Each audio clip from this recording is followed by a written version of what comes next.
Kanto, sistem informasi adalah kumpulan dari subsistem apapun, baik fisik ataupun non-fisik, yang saling berhubungan satu sama lain dan bekerja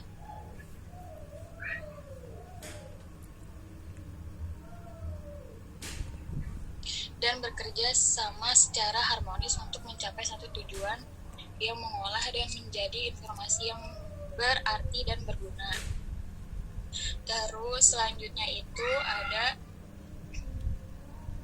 ke bawah.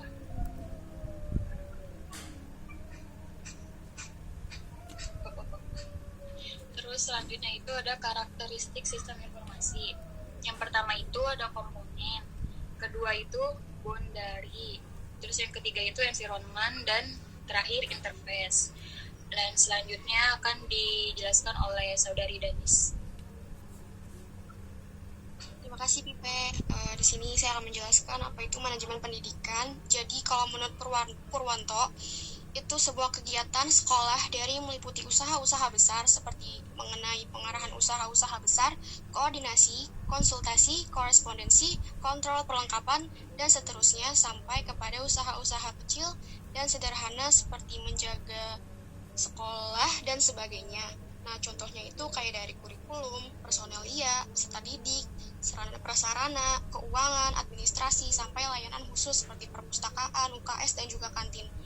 Lalu ada fungsi manajemen pendidikan, yaitu ada fungsi perencanaan. Jadi fungsi perencanaan itu dilakukan secara matang sesuai dengan visi misinya ya.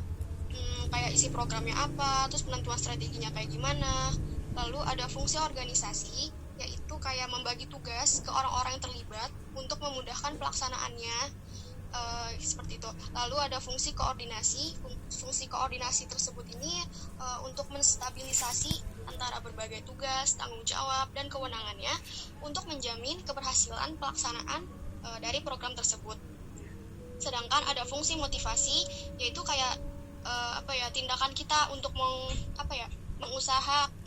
mengusahakan gitu, kayak kita harus bisa sampai ke target ini, seperti itu. Lalu yang terakhir itu ada fungsi kontrol, seperti melakukan pengawasan, penilaian, monitoring perbaikan terhadap kelemahan-kelemahan dalam sistem pendidikan tersebut. Selanjutnya akan dijelaskan oleh Rizky Fetri.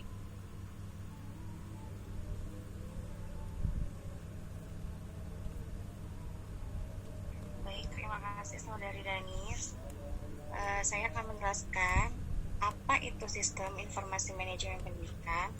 Menurut Gordon B. Davis, SIM adalah sistem manusia atau mesin yang menyediakan informasi untuk mendukung operasi manajemen yang fungsi pengambilan keputusan dari suatu organisasi.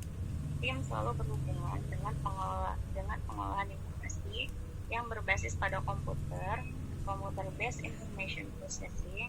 SIM merupakan suatu sistem yang melakukan fungsi-fungsi untuk menyediakan semua. SIM itu dapat disimpulkan bahwa sistem informasi manajemen adalah suatu sistem yang dirancang untuk menyediakan informasi guna mendukung pengambilan keputusan pada kegiatan manajemen dalam suatu organisasi. Terima kasih. Selanjutnya akan dilanjutkan oleh Saudari Poppy.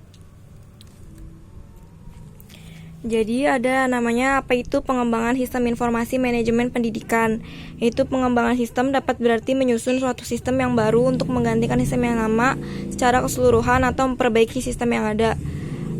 Jadi di sini itu sistem itu selalu berkembang setiap tahunnya mengikuti zaman dan mengikuti kebutuhan yang ada, seperti itu. Sekian, ada yang mau bertanya?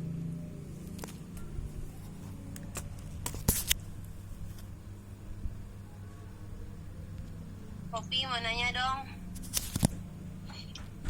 Iya, mau tanya apa? Menurut kelompok kalian, apa sih manfaat dari sistem informasi manajemen pendidikan atau SIM bagi lembaga pendidikan sekolah? Itu saja, Pop. Makasih. Ini Okta ya? Poppy. Ya. Oke. Poppy, kata Dila nggak bisa Poppy, coba itu persilahkan aku buat record. Coba, tapi ini udah gue rekam sih pakai HP lain. Oh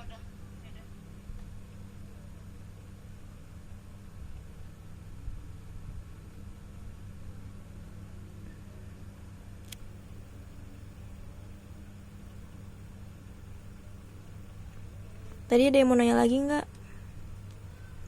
Tasya mau nanya dong, Popi. Apa? Tadi yang Pipe jelasin itu kan belum dijelasin ya. Tasya mau nanya yang di karakteristik sistem informasi boundary itu apa? Terus kalau diaplikasikan ke sekolah dasar itu seperti apa? Makasih. Sama-sama.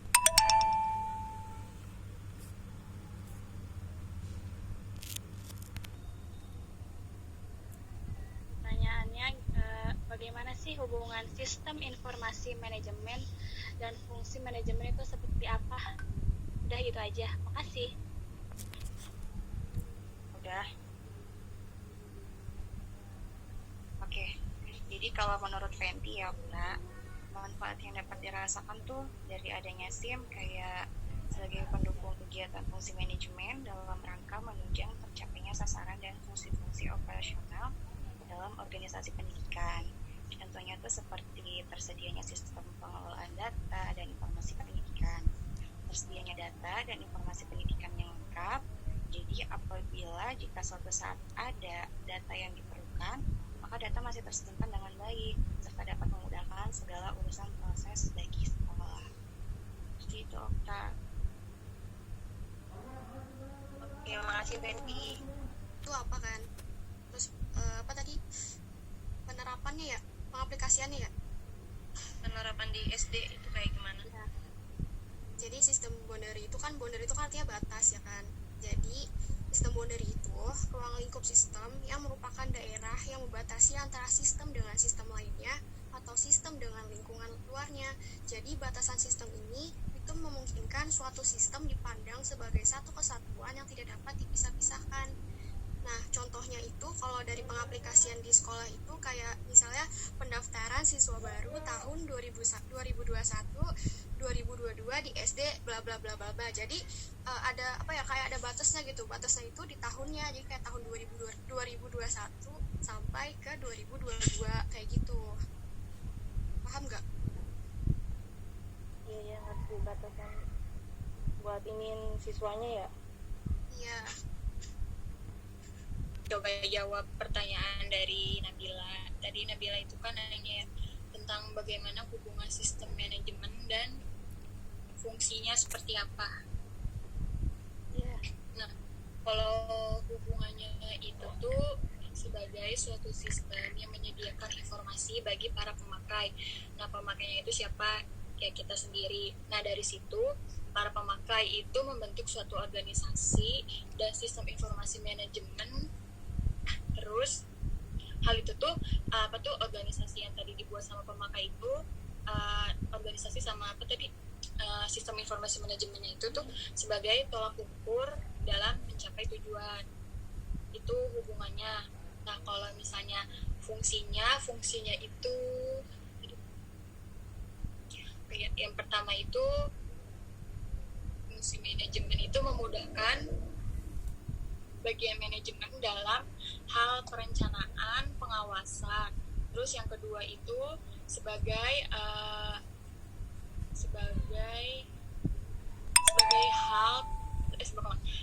tingkatan untuk mencapai tujuan efektivitas dan efisiensi